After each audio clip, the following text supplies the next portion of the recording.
মোৰ অন্য এটা ভিডিঅ'লৈ আপোনালোক সকলোকে স্বাগতম জনালো।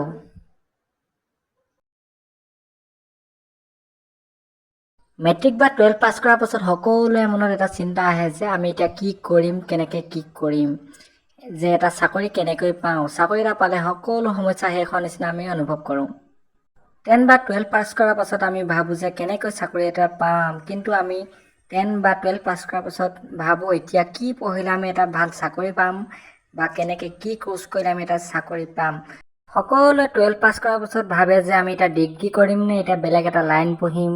সেইটোৱে চিন্তা সকলোৱে থাকে যে ডিগ্ৰী পঢ়িলে আমি ভাল চাকৰি পাম নে বেলেগ এটা কোৰ্চ কৰিলে, বেলেগ লাইনৰ কোৰ্চ কৰিলে আমি এটা চাকৰি পাম। সেই চিন্তা সকলো ল'ৰা ছোৱালীয়ে থাকে। সকলোৱে বেলেগ বেলেগ পৰামৰ্শ দিয়ে, ঘৰৰ পৰিয়ালৰ বন্ধু বান্ধৱী সকলোৱে এটা বেলেগ বেলেগ পৰামৰ্শ দিয়ে। কিছুমানে ক'ব ডিগ্ৰী কৰ, কিছুমানে ক'ব বেলেগ এটা কোৰ্চ কৰ, কিন্তু আমি ডিচিশ্যন ল'ব নোৱাৰোঁ যে আমি এতিয়া কৰিম কি পঢ়িম, কাৰ কথা শুনিম, কেনেকৈ কি পঢ়িম। তাৰে ভিতৰত এটা কোৰ্চ আজি আমি ITI অৰ্থাৎ ইণ্ডাষ্ট্ৰিয়েল ট্ৰেইনিং ইনষ্টিটিউটৰ বিষয়ে আজি আমি আলোচনা কৰিম এই ভিডিঅ'টোত।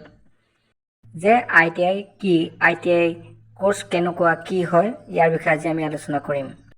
এই কোৰ্চ কৰিবলৈ আপোনাৰ মিনিমাম কোৱালিফিকেশ্যন লাগিব 8 পাছ বা আপুনি মেট্ৰিক পাছ কৰিলে হ'ব। আপুনি 12 পাছ কৰাৰ পাছত এই কোৰ্চ কৰিব পাৰে। ফটোত দেখাৰ দৰে আমি ITIত নানা ধৰণৰ কোৰ্চ পাওঁ বা আমি ইয়াৰ ভিতৰত আমি কৰিব পাৰোঁ আমাৰ যোনটো মনে কৰে। ইয়াত দুটা বিভাগত এডমিশ্যন হয়, এটা হ'ল SCVT আৰু এটা NCVT। ITI এডমিশ্যনৰ কাৰণে আমি একো বেলেগ কষ্ট কৰিব নালাগে। প্ৰত্যেক বছৰ জুলাই মাহত ITIৰ কাৰণে অনলাইন ফৰ্ম ফিল আপ আমি কৰিব পাৰোঁ। প্ৰত্যেক বছৰ জুলাই মাহত ITIৰ কাৰণে অনলাইন হয়। তাৰপাছত আপোনাৰ হ'ব কাউন্সেলিং। আপোনাৰ কাউন্সেলিঙৰ মতে কোনটো ডিষ্ট্ৰিক্টত আপোনাৰ এডমিশ্যন হ'ব সেইটো নিৰ্ধাৰিত হ'ব। আৰু ইয়াৰ ফৰ্ম ফিল আপ প্ৰক্ৰিয়া সম্পূৰ্ণ অনলাইন। আপুনি ITIৰ ৱেবছাইটত গৈ পিনি আপুনি ফৰ্ম ফিল আপ কৰিব লাগিব। আপোনাৰ নাম, এড্ৰেছ এনেকৈ দি ফৰ্ম ফিল আপ কৰি আপুনি ছাবমিট কৰিব লাগিব।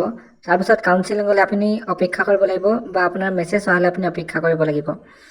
এডমিশ্যন বুলি ক'লে ভয় খাওঁ যে আমাৰ পইচা পাতি কিমান লাগিব। আপুনি যদি গভৰ্ণমেণ্টৰ কলেজত যদি আপুনি ছিট পায় তেন্তে আপোনাৰ একেবাৰে কম পইচাতে আপোনাৰ এডমিশ্যন হ'ব। কিন্তু আপুনি যদি প্ৰাইভেটত যদি এডমিশ্যন ল'বলৈ যায় তেন্তে গভৰ্ণমেণ্টতকৈ সাংঘাতিক পইচা আপোনাৰ প্ৰাইভেটত যাব।